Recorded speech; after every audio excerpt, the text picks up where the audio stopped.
Vegas is that the romance is on again. They lost some funding. Now they got some more funding. Who's on the hook for this now? Bank of America has stepped in to fill the $650 million gap that was left when Sheldon Adelson decided he would rather not be part of this thing. None of the Raiders seem to know where they're going to be playing. The closest parallel I can think of this is when the Houston Oilers moved to Tennessee before their stadium was ready, and they were practicing in Nashville and playing in Memphis. And Jeff Fisher was literally living in his office, which was a trailer at the practice field. We may wind up watching the Raiders pitching tents in the desert at this point.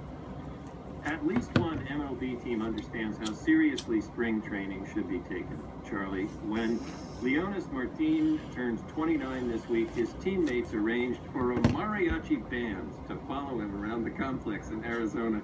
A mariachi band. Like if a fly ball hit one of those really big. That's what I'm gonna do with my life. I'm going to join or start a mariachi band. And God bless him, he went out and brought them out water and stuff so they wouldn't the dehydrated mariachi is not something you want to deal with. This is good for the Mariners. I attribute this completely to the effect of Joe Madden on baseball. And finally, Charlie, last week. Okay, I'm gonna turn that down.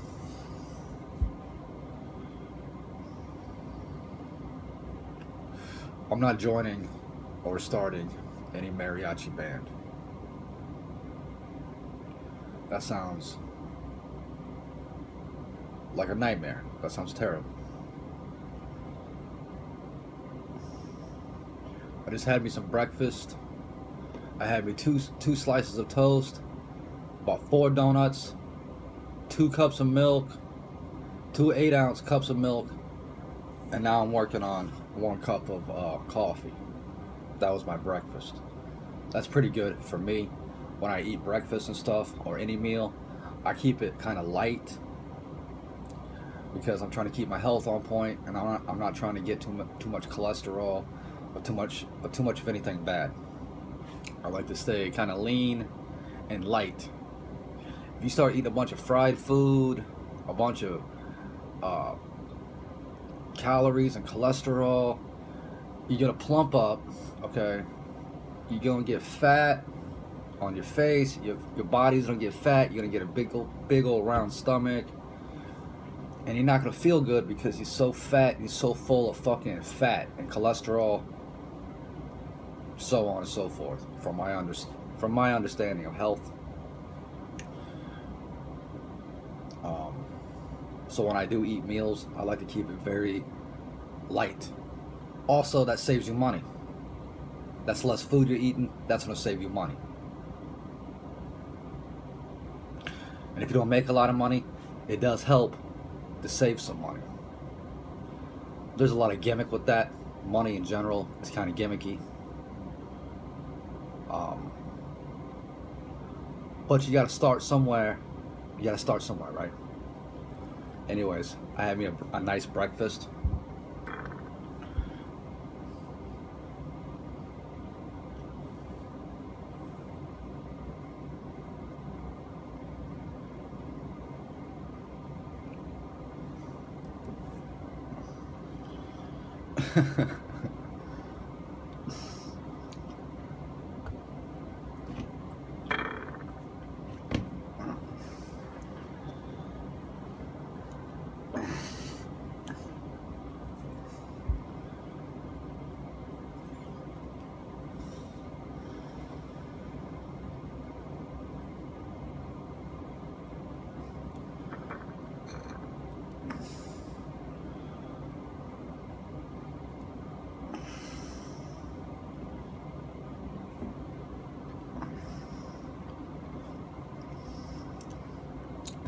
In a previous video I made, I said how I want to be a Tibetan monk because Tibetan monks have a lot of balance and zen and harmony like this, okay? They're one with themselves, with a lot of inner comfort, and they have a lot of wisdom. That's what I like about monks. Sometimes I like to read about monks because they seem very in tune with themselves. They don't allow themselves to flip out because they got a lot of balance and they got a lot of harmony. That's my take on monks and the monk lifestyle, or how monks live their lives. That's why I do, when I think of monks, I think how much balance and harmony they have, like a yin-yang symbol. I did make a video on that previously, but what I'm trying to get at is I'm going to enroll or apply to be a monk. But don't tell nobody I said that, okay? You don't got to tell everybody my business. If I want to be a monk, that's me, okay? I might learn a lot. If you spend some time in monkhood, being a monk, you might learn a few things about balance and harmony and so forth. And that's the general idea or reason for it. That's not an excuse for it, that's a reason for it. Harmony and balance.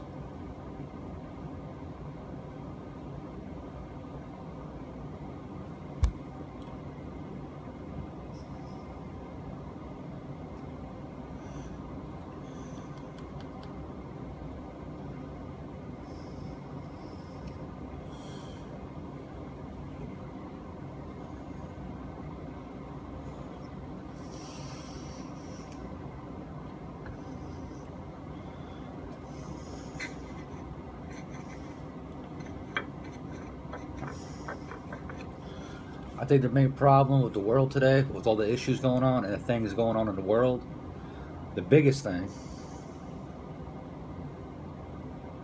is psychopaths. Psychopaths are people who don't seem to think the most rational or reasonable or logical. They usually have some sort of bias or fanaticism that makes them crazy.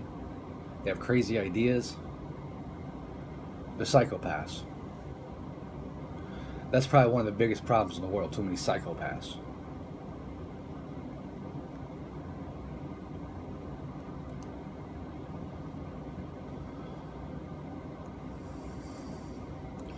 It's pretty shameful, I guess.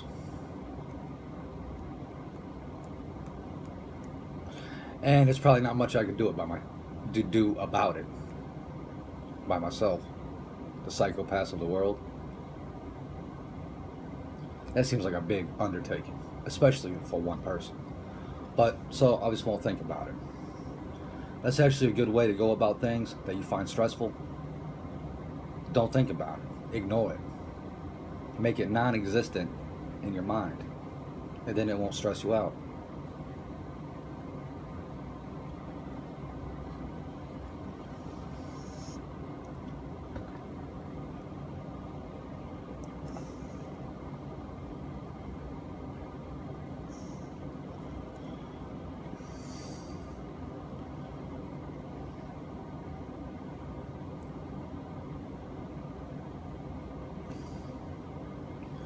Psychopaths behave and act funny. They always act like they secretly set a fire somewhere close by, and they're rushing everybody, running circles around everybody, rushing everybody to get everyone out or in, I don't know. That's how psychopaths usually behave. They always run in circles around other people, like they just set some fire somewhere and they're trying to escape or something. Always in a hurry, always in a rush, always stressing out. That's how I can tell when someone's a psychopath, because they're very tense, they're always in a rush, and they seem to be circle jerking everybody, running circles around everybody. They don't seem to be content with themselves without bothering somebody else. A psychopath. Anyways, good morning. Good job.